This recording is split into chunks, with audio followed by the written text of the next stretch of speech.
scientist was put into this chasm, it would still be more than a mile from breaking the surface of the water.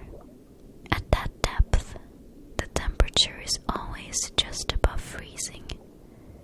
The pressure is more than 1,000 times that what it is on the surface, and many bottom-dwelling fish and invertebrates call it home. Only 3 people have visited the depths of the Challenger Deep. Film director James Cameron reached a record depth of 35,756 feet in a solo submersible dive in 2012. The average depth of the ocean is around 4,000 feet, which is equal to the Statue of Liberty stacked on top of itself 47 times. We have better maps of Mars than we do of the ocean floor. In fact, according to NASA, only between 5 to 15% of the ocean's depth have been surveyed by traditional sonar techniques at this point. That's because it's expensive and time-consuming to scan the bottom of the ocean. In most cases, the scans were done in places where ships travel, because we needed to know what the ships were traveling over. Popular shipping routes have been covered, as have near-shore depths, but that's about it.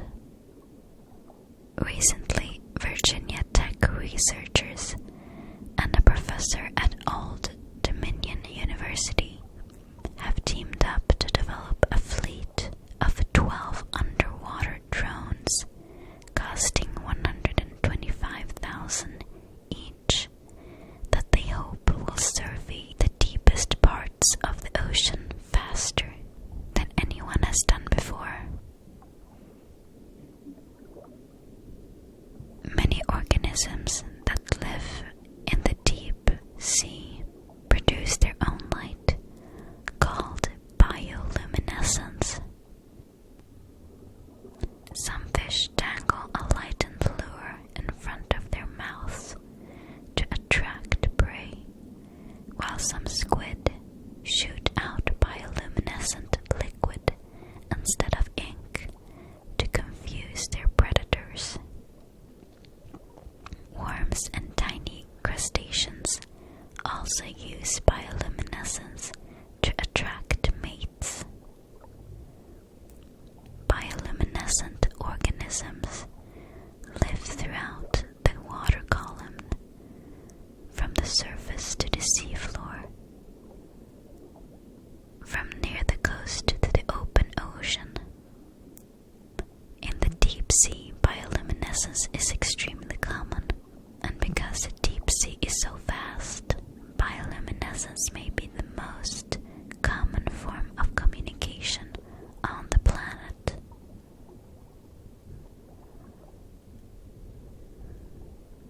The largest deep sea fish is called Greenland shark, which has a length of 6.4 meters. Often mistaken for great white sharks because of their massive size, they reach up to 24 feet or 7.2 meters in length and weigh up to 3,100 pounds or 1,400 kilograms.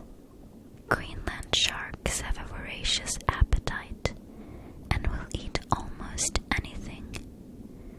Typically, they eat eels, lumpfish, flounder, and other small sharks, but they will also eat carrion, or the meat of dead animals. They have also been known to eat land animals. Greenland sharks have been found with a polar bear jaw, an entire reindeer horse bones, and a moose hide in their stomachs. Greenland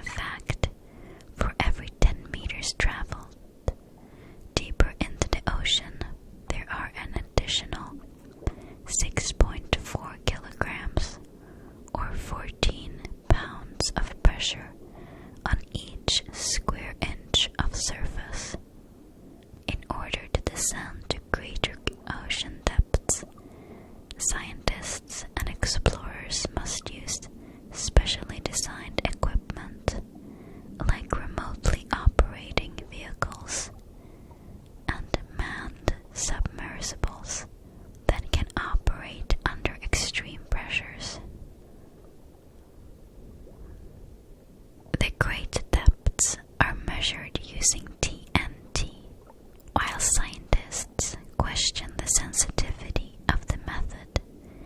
Even the rough results are impressive.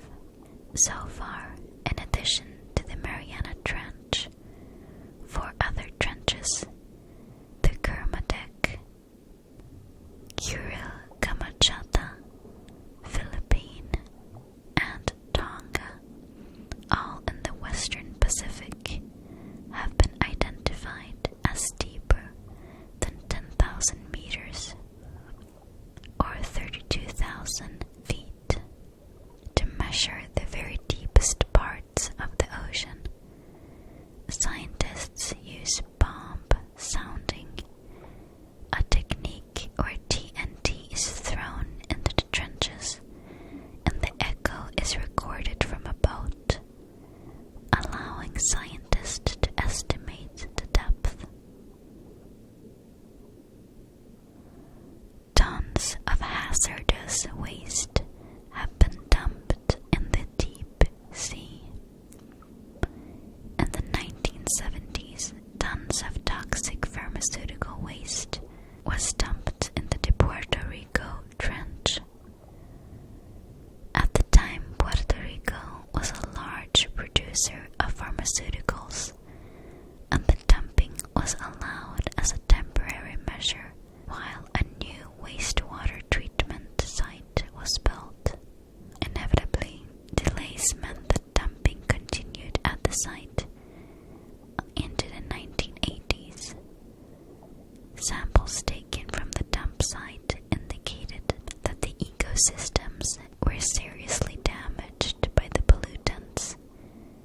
Unfortunately, pharmaceutical waste is one of the myriad things we as a society have dumped into the world's oceans.